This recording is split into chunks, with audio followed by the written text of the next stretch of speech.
जय श्री राम, जय हनुमान। आज हम पहुंचे हैं महावीर हनुमान की आरती के पास। यह वो पवित्र गीत है जो हर मंगलवार और शनिवार को हनुमान मंदिरों में गूंजता है। जब संध्या का दीप जलता है, जब घंटियों की मधुर ध्वनि हवा में बिखरती है, तब यह आरती बजरंगबली के चरणों में अर्पित होती है। आरती की जय हनुमान लला की।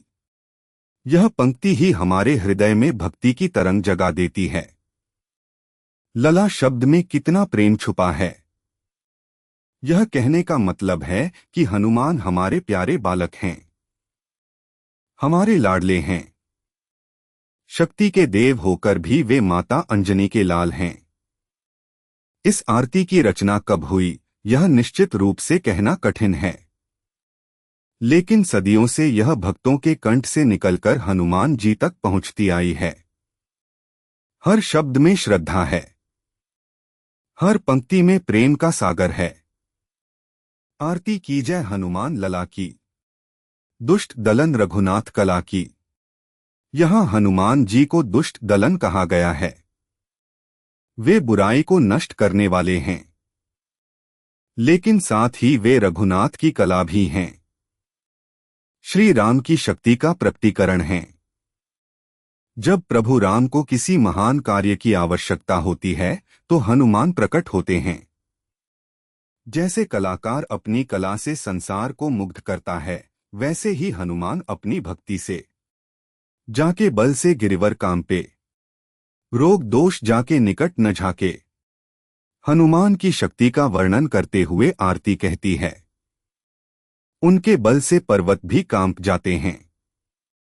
यह केवल शारीरिक शक्ति की बात नहीं है, यह आध्यात्मिक बल की महिमा है।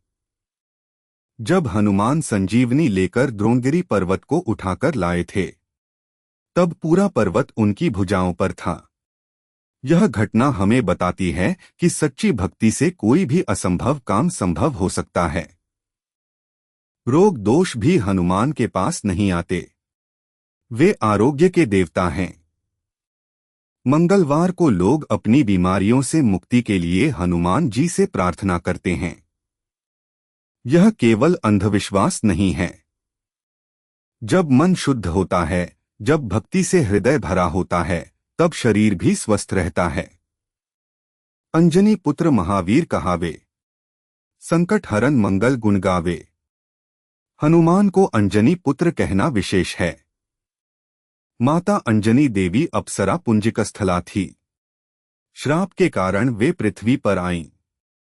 केसरी नाम के वानर राज से उनका विवाह हुआ, लेकिन हनुमान का जन्म पवन देव के वरदान से हुआ, इसीलिए वे पवन पुत्र भी कहलाते हैं। महावीर शब्द उनकी वीरता दर्शाता है, लेकिन यह केवल युद्ध की वीरता नहीं, यह भक्ति की वीरता है, धर्म की रक्षा की वीरता है। जब रावण जैसा शक्तिशाली राक्षस भी हनुमान के सामने छोटा लगता है, तो समझिए कि यह कैसी वीरता है। संकट हरण का मतलब है विपत्तियों को दूर करने वाला। हनुमान जी के भक्त जानते हैं, जब कोई मुसीबत आती है तो हनुमान चालीसा का पाठ करने से राह निकल आती है।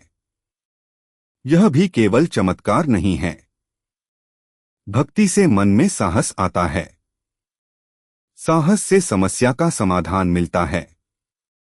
बाल ब्रह्मचारी अति बलधारी, संसार भर के रखवारी। हनुमान जी बाल ब्रह्मचारी हैं। उन्होंने जन्म से ही ब्रह्मचर्य व्रत लिया था, इसीलिए उनमें अपार शक्ति है। ब्रह्मचर्य केवल शारीरिक नियम नहीं है, यह मन की पवित्रता है, विचारों की शुद्धता है। इसी शुद्धता से हनुमान में दिव्य बल आया। अति बलधारी का अर्थ है असीमित शक्ति वाले। बचपन में हनुमान ने सूर्य को फल समझकर निगलने की कोशिश की थी। इंद्र के वज्र से घायल हुए तो पवन देव ने अपना प्रकोप दिखाया था। तब सभी देवताओं ने हनुमान को वरदान दिए। यह कथा हमें बताती है कि हनुमान में बचपन से ही दिव्यता थी। संसार भर के रखवारी का मतलब है वे पूरे ब्रह्मांड के संरक्षक हैं। हर युग में हनुमान अलग रूप में आकर धर्म की रक्षा करते हैं। कलयुग में वे चिरंजीवी हैं, हमारी रक्षा करते रहते हैं। लाल देह लाली से सोहे, तेज प्रताप से सब मोहे। हनुमान का शरीर लाल वर्ण का है, यह लाली सिंदूर से आती है। इसकी एक मधुर कथा है। जब सीता माता अपने माथे पर सिंदूर लगाती थीं, तो हनुमान ने पूछा कि यह क्यों लगाती हैं। सीता जी ने कहा कि इससे श्री राम की आयु बढ़ती है। यह सुनकर हनुमान ने सोचा कि अगर माथे पर थोड़ा सा सिंदूर लगाने से प्रभु की आयु बढ़ती है, तो पूरे शरीर पर लगाने से कितनी बढ़ेगी। यह सुनकर हनुमान ने अपना पूरा शरीर सिंदूर से ढक लिया। श्री राम और सीता यह देखकर बहुत प्रसन्न हुए। तब से हनुमान जी को सिंदूर अर्पित करने की परंपरा है। मंगलवार को विशेषकर सिंदूर चढ़ाया जाता है। तेज प्रताप से सब मोहे का अर्थ है उनके तेज से सभी मोहित हो जाते हैं। यह तेज केवल शारीरिक चमक नहीं है, यह आत्मिक प्रकाश है, भक्ति का तेज है। जो भी हनुमान के दर्शन करता है वह उनकी भक्ति में डूब जाता है। हनुमान से जुड़े मंगलवार का विशेष महत्व है। मंगल ग्रह को शक्ति और साहस का कारक माना जाता है। हनुमान मंगल के अधिष्ठाता देव हैं, इसीलिए मंगलवार को उनकी विशेष पूजा होती है। जिन लोगों की कुंडली में मंगल दोष होता है वे हनुमान जी की उपासना करते हैं। मंगलवार के दिन हनुमान मंदिरों में भक्तों की भीड़ होती है। लाल फूल चढ़ाए जाते हैं, चोला चढ़ाया जाता है, हनुमान चालीसा का पाठ होता है। शाम को आरती के समय मंदिर में दिव्य वातावरण बन जाता है। शनिवार भी हनुमान का दिन है। शनि देव से हनुमान की मित्रता है। जब शनि की 7:30 या ढैया आती है तो हनुमान जी की शरण में जाते हैं। शनिवार को तेल का दीपक जलाकर हनुमान जी को अर्पित करते हैं। हनुमान के मंदिर अक्सर चौराहों पर बनते हैं। इसका भी गहरा कारण है। चौराहा 4 दिशाओं का मिलन बिंदु है। हनुमान सभी दिशाओं के रक्षक हैं। चौराहे पर बैठकर वे हर तरफ से आने वाली बुराई को रोकते हैं। भूत प्रेत नकारात्मक शक्तियां हनुमान के सामने ठहर नहीं सकती। पहलवान और एथलीट हनुमान जी को अपना आदर्श मानते हैं। इसकी वजह स्पष्ट है। हनुमान शारीरिक शक्ति के प्रतीक हैं, लेकिन उनकी शक्ति अहंकार रहित है। वे अपना बल भक्ति में अर्पित करते हैं। यह संदेश है कि शक्ति का सदुपयोग करना चाहिए। व्यायामशाला में हनुमान की तस्वीर लगाने की परंपरा है। कुश्ती के अखाड़ों में हनुमान जी की पूजा होती है। पहलवान मिट्टी लगाने से पहले हनुमान जी को प्रणाम करते हैं। यह केवल परंपरा नहीं है, यह शक्ति को समर्पण है। हनुमान चालीसा में तुलसीदास जी ने लिखा है, महावीर विक्रम बजरंगी, कुमति निवार सुमति के संगी। यहां बजरंग शब्द आता है। वज्र यानी वज्र जैसा अंग। वज्र सबसे कठोर धातु है। हनुमान का शरीर वज्र से भी कठोर है, लेकिन यह कठोरता दुष्टों के लिए है। भक्तों के लिए हनुमान अत्यंत कोमल हैं, बच्चों की तरह सरल हैं। इसीलिए उन्हें लला कहते हैं, बजरंगी कहते हैं। ये संबोधन प्रेम से भरे हैं। आरती में हर पंक्ति हनुमान के अलग गुण को दर्शाती है।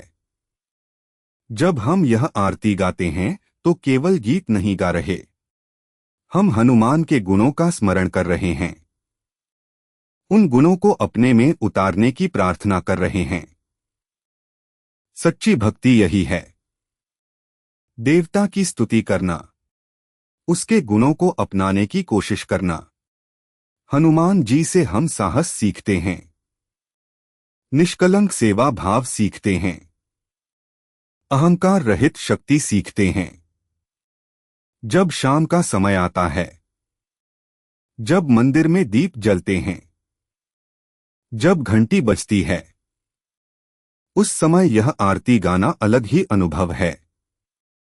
लगता है जैसे हनुमान जी वास्तव में हमारे सामने खड़े हैं, हमारी आरती सुन रहे हैं, हमारे दुख दर्द समझ रहे हैं। यह आरती केवल मंदिर में ही नहीं गाई जाती, घरों में भी इसका पाठ होता है। मंगलवार के दिन विशेषकर लोग अपने घर में हनुमान जी की तस्वीर के सामने दिया जलाकर यह आरती गाते हैं। बच्चे भी इसे सीखते हैं। पीढ़ी दर पीढ़ी यह परंपरा चलती रहती है। आजकल की भागदौड़ भरी जिंदगी में भी लोग समय निकालकर हनुमान जी की आरती करते हैं। इससे मन को शांति मिलती है, तनाव कम होता है, सकारात्मक ऊर्जा मिलती है। यह सब चमत्कार नहीं है, यह भक्ति का प्रभाव है। जब हम पूरे मन से हनुमान जी की आरती गाते हैं, तब हमारे अंदर भी हनुमान जैसे गुण जागते हैं। डर भागता है, साहस आता है, कठिन परिस्थितियों से लड़ने की शक्ति मिलती है। हनुमान जी अमर हैं, चिरंजीवी हैं। वे आज भी हमारे बीच हैं। सच्चे भक्त को उनके दर्शन हो सकते हैं। जरूरत है केवल निष्कपट भक्ति की, श्री राम के नाम से भरे हृदय की। यह आरती उसी निष्कपट भक्ति का प्रतीक है। जब हम गाते हैं आरती की जय हनुमान लला की, तो हमारा हृदय प्रेम से भर जाता है। आंखों में श्रद्धा के आंसू आ जाते हैं। यही तो भक्ति है। बजरंग बली वे अमर भक्त आपको शक्ति, साहस और अटूट भक्ति प्रदान करें। जय हनुमान।